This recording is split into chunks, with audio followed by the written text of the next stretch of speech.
Tuan Iswadi, baru-baru ini dalam status di laman media sosial, khususnya di Facebook, kenyataan yang dibuat oleh Tuan Iswadi, selaku Setiausaha Koordinasi Penerangan PKR. Walau apa pun terjadi, saya tetap berada di sini. Apakah ini membayangkan seolah-olah sesuatu bakal berlaku kepada parti dan juga pimpinan dan sesuatu juga bakal berlaku kepada anda, Tuan Iswadi? Baik. Pertama sekali kalau berlaku apa-apa pada saya pun, saya tak hilang apa-apa. Sebenarnya sebab setakat jawatan di dalam parti, kerajaan bertukar sebagaimanapun, parti tetap jawatan di dalam parti. Dia berbeza kalau ada jawatan di dalam kerajaan, itu berbeza.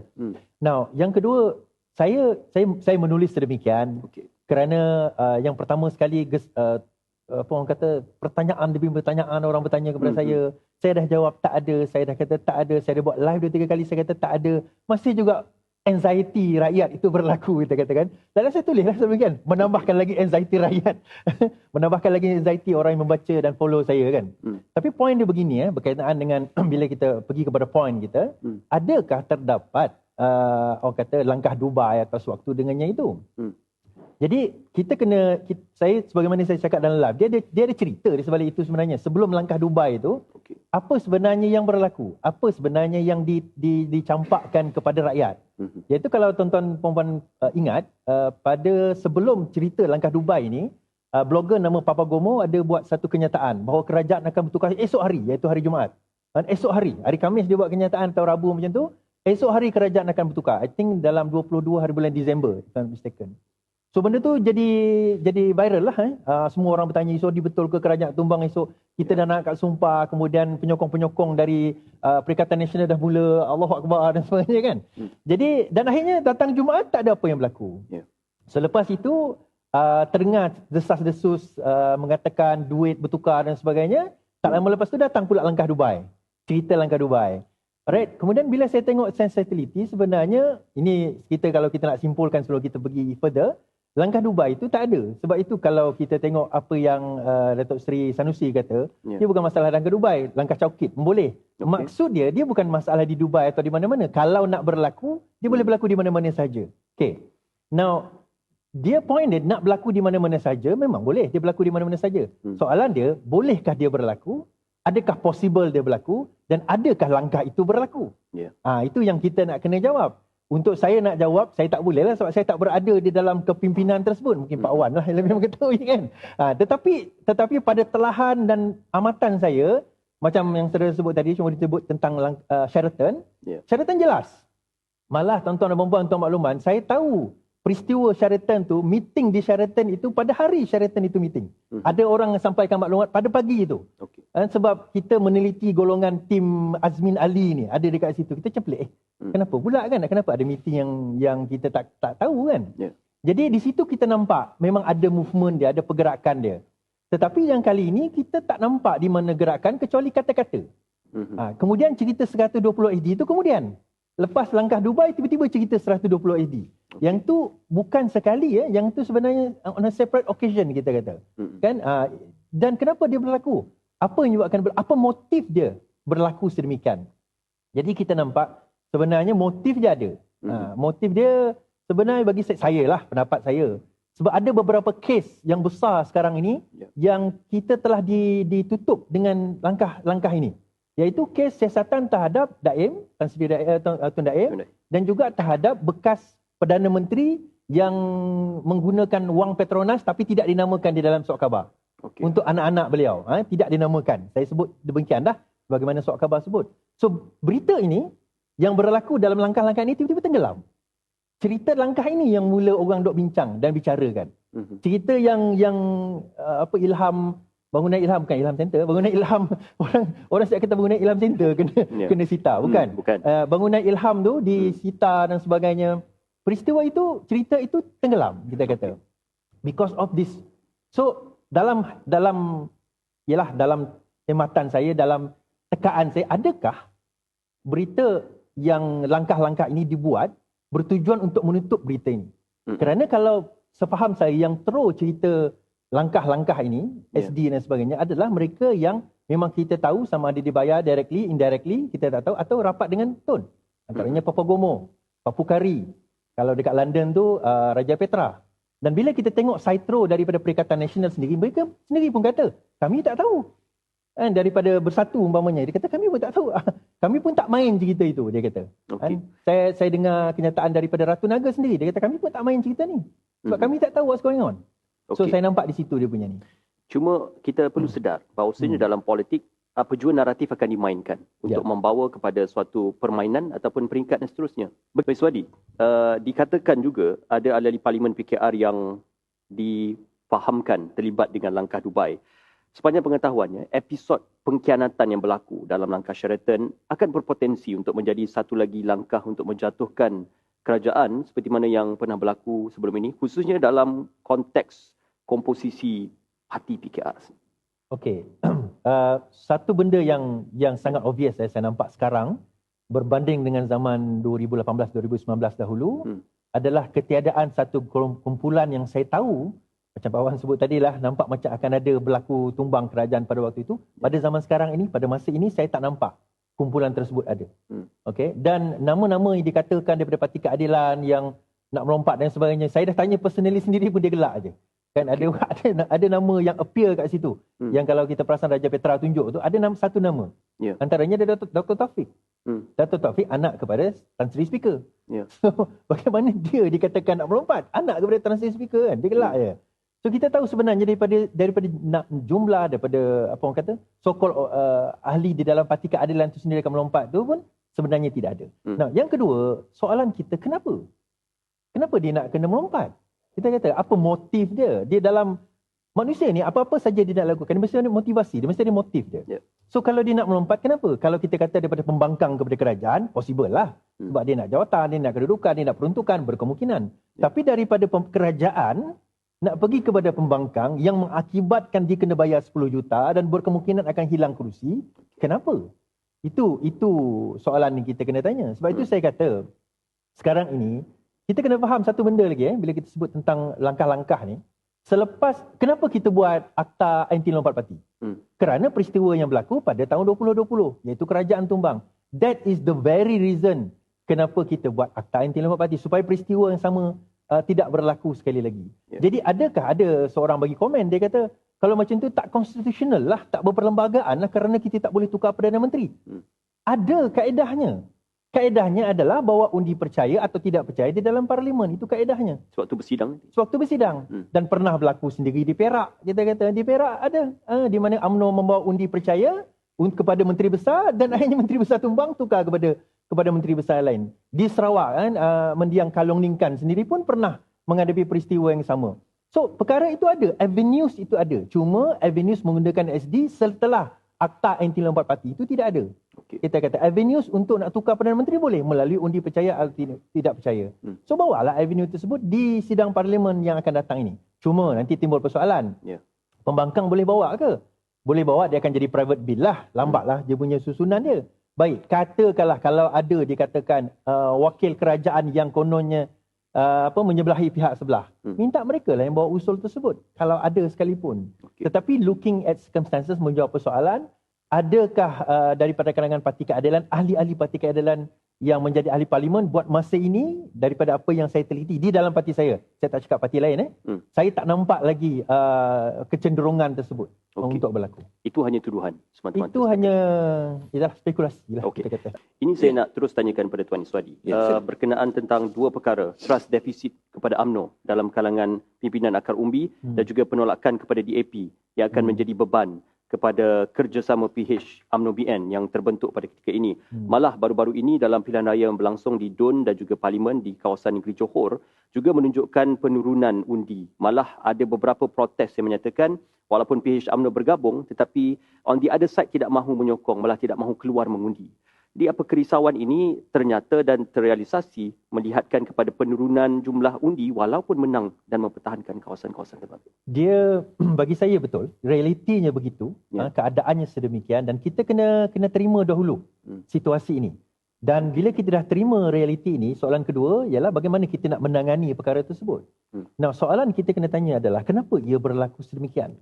Now, adakah dia atas dasar benar-benar berlaku? Ya, kita nyata betul ada 2-3 kenyataan sedemikian. Tetapi yang paling utama adalah persepsi dan juga orang kata reaksi yang diwujudkan.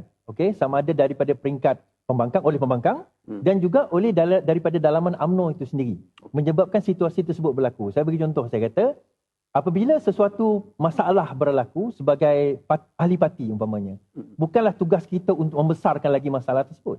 Sepatutnya tugas kita adalah untuk bagaimana kita nak kekang, bagaimana kita nak memperbaiki dan bagaimana cara kita untuk memastikan ia akan jadi lebih baik pada masa akan datang. Sepatutnya bukan tugas kita, kita bergabung dengan DAP ni tak patut begini dan therefore kita kena rosakkan lagi gabungan dan kerajaan ini. It shouldn't happen like that. Sepatutnya yang berlaku adalah kita kena manage lah. Okey, dah berlaku dah pun. Kita tak boleh nak tolak kenyataan bahawa parti kita dah bergabung dengan parti yang ada DAP di dalamnya. Okey, itu yang pertama. Yang kedua, sebenarnya ini mohon maaflah kepada rakan-rakan daripada UMNO, tapi realiti saya kena cakap. Mereka dihantui ghost of hantu masa silam. Kan? Ghost of the past kita kata. Kerana mainan DAP ni, persepsi DAP ni sebenarnya diwujudkan oleh UMNO. Itu kita kena terima realiti tersebut kan. Jadi dan dia berjaya, sangat berjaya sehingga puluhan tahun pembangkang terutama DAP cuba naik tak boleh bangkit kecuali di Pulau Pinang dan juga di beberapa negeri itu pun tak boleh jadi kerajaan kecuali Pulau Pinang. Jadi bila tiba-tiba pada 2022 hujung bergabung dengan parti yang mereka dok kata selama ini sebegitu, dia jadi satu culture shock kepada ahli-ahli bawahan. Di peringkat pimpinan faham, tapi di peringkat bawahan bagaimana kita nak absorb the impact yang selama ni kita dok langgar. Tapi kita sekarang nak kena absorb back apa yang kita duk cakap selama ni. Yang itu yang sebenarnya reality yang mereka nak kena hadapi. Dan I'm not saying, saya tak kata benda ni mudah. Dan saya tak salahkan pun ahli-ahli UMNO berperasaan sedemikian. So that's why bukan setakat ahlinya, kepimpinannya, bukan setakat UMNO itu sendiri tetapi gabungan itu sendiri kena mula bercakap dan berbincang. Okay, pertama kita sudah habis pilihan raya. Sekarang ni kita kena manage rakyat menuju kepada apa yang agenda-agenda. Dan kita kena dengar juga, macam saya kata, kita kena ada pembangkang yang efektif juga. Kita kena dengar pembangkang, apa mereka kata, ada basis ke apa yang mereka katakan, dan kalau ada basis, kita kena ambil perhatian, ambil cakna kepada apa yang mereka bentangkan. Dan daripada situ, kita kena tengok how kita boleh improve. So bagi saya, kerajaan, habis pilihan raya, sepatutnya habislah. Kan habis pilihan raya, kita fokuslah pada pembangunan negara. Dan pembangkang memainkan peranan pembangkang, kerajaan memainkan peranan kerajaan. Tetapi yang menariknya di Malaysia, terutama politik orang Melayu kita ni, kita punya politik ni, habis pilihan raya pun kita masih lagi berpolitik. Itu yang menarik tu. Selain daripada politik, kegusaran masyarakat, ya, bukan saja pemerhati politik, adalah berkenaan kerajaan yang berfungsi mengikut kapasitinya. Sehingga kabinet reshuffle berlaku. Malah ada beberapa nama menteri disenaraikan sebagai tidak berfungsi ataupun tidak menjalankan tanggungjawab dengan sebaiknya. Dan ini didesak supaya Yang Amat Berhormat PMX menggugurkan nama-nama tersebut. Bukan hanya dasar untuk menjaga kepimpinan ataupun laba parti, tetapi untuk memastikan berfungsi benar-benar kerajaan perpaduan ini. Tetapi sehingga ke hari ini masih lagi ada nama-nama yang dikekalkan. Tidakkah ini akan menjadi beban kepada pimpinan kerajaan? Okey, pertama sekali saya tak boleh komen mengatakan mereka berfungsi atau tidak berfungsi. Sebab bila pihak Perdana Menteri melakukan rombakan, beliau melakukan dalam keadaan dia lakukan. Dia tak menyatakan saya buat rombakan kerana sebab ini dan ini. Hanya kerana tidak berfungsi atau sebagainya. Bila beliau melakukan exercise rombakan kabinet tersebut, dia dilakukan dalam keadaan terus melakukannya, terus dilakukan. Dan setahu saya memang tidak ada orang kata heads up. Malah ada di kalangan yang digugurkan, tak tahu mereka akan digugurkan. Ini saya nak ceritalah kat sini. Tetapi poinnya adalah kenapa beliau melakukan, jawapan dia adalah kena tanya Perdana Menteri sendirilah. Kan? Tapi untuk saya nak kata bahawa sebab gagal ataupun sebab tak berfungsi sebagainya, yang tu saya tak jawab di sini sebab tak ada penjelasan itu tidak diberikan. Cuma saya boleh kata sebegini. Setelah setahun, ini pemerhatian saya lah, setelah setahun berkemungkinan, ini kemungkinan bahawa Perdana Menteri melihat ada perkara yang perlu dia tak mampu seorang nak bawa. Kita ambil contoh komunikasi dan digital, berkemungkinan, ini kemungkinan saja. So nampak boleh dipecahkan sebab digital adalah satu agensi yang lagi besar. Contohnya kalau kita tengok Nik Nazmi, YB Menteri Nik Nazmi, kita ada kelestarian alam dan juga tenaga dan sebagainya. So mungkin berkemungkinan besar it's too big. So therefore kena nak pecahkan. So berkemungkinan setelah setahun Perdana Menteri melihat ada keperluan untuk nak fokuskan satu menteri untuk melihat apa orang kata yang 2-3 kementerian sebelum ini gabungkan, berkemungkinan dipecah. Itu kemungkinan. Itu telahan saya. Tetapi untuk menyatakan kerana orang tu gagal sebagainya, saya tak berani nak kata sebab Perdana Menteri sendiri pun tak komen. Secara peribadi, Tuan Iswadi berpuas hati dengan pimpinan Kerajaan Perpaduan selepas setahun? Selepas rombakan? Ya. Secara... sebelum rombakan sebelum dan juga rombakan selepas rombakan. Ya. Kalau secara... Okey, ni personally, objectively speaking, saya tak puas hati. Saya tidak pernah berpuas hati kepada sebelum lah kita cerita sebelum. Kerana apa? Sebab the moment kita berpuas hati, kita merasakan dah sempurna segala-galanya. Tak perlu ada pembaikan. Sebab itu yang kita kena faham bahawa bila kita tidak berpuas hati, di situ ada ruang kritikan. Di situ ada ruang kita boleh menegur. Di situ ada ruang untuk kita nak bagi cadangan umpamanya. Sebab itu saya kata, kalau kita rasa, dah dilantik ni puas hati, cukup tak payah nak cakap apa, ini dah kira cukup sempurna. Di situ kita akan rasa macam, tak perlulah kita nak memperbaiki. Bagi saya tak berpuas hati itu bukan kita kata tak berpuas hati, kita hentam dia, lepas tu kita tak bagi cadangan yang membina. Kita tak puas hati, kita bagi tahu dia ini, dan kita bagi cadangan yang membina. Saya bagi contoh, ni YB Menteri Fahmi Fadzil. Dia tahulah sendiri. Kan? Saya tak puas hati dengan dia. Saya WhatsApp dia personally, saya jumpa dia personally, saya cerita begini, dan YB Menteri dengar pendapat saya. Bukan dia kata pendapat saya ni dia dengar, tak. Maksudnya dia ambil, baik Suardi, terima kasih. Dia terima atau tidak, itu cerita lain. Tapi poinnya juga adalah beliau nak mengambil pendapat kita. Dan baru-baru ni saya buat survey. Secara internal lah, survey bagaimana komunikasi kerajaan setelah setahun dan sebagainya. Saya tanya lebih kurang hampir 500 responden. Dan mereka mengemukakan cadangan-cadangan. Ada yang memaki, ada yang bagi cadangan yang baik. Sebenarnya kita ambil semua, saya tak potong. Saya print, saya sebanyak hampir 100 muka surat, satu page lah, bukan dua kan. Saya bagi kepada YB Menteri, tolong baca.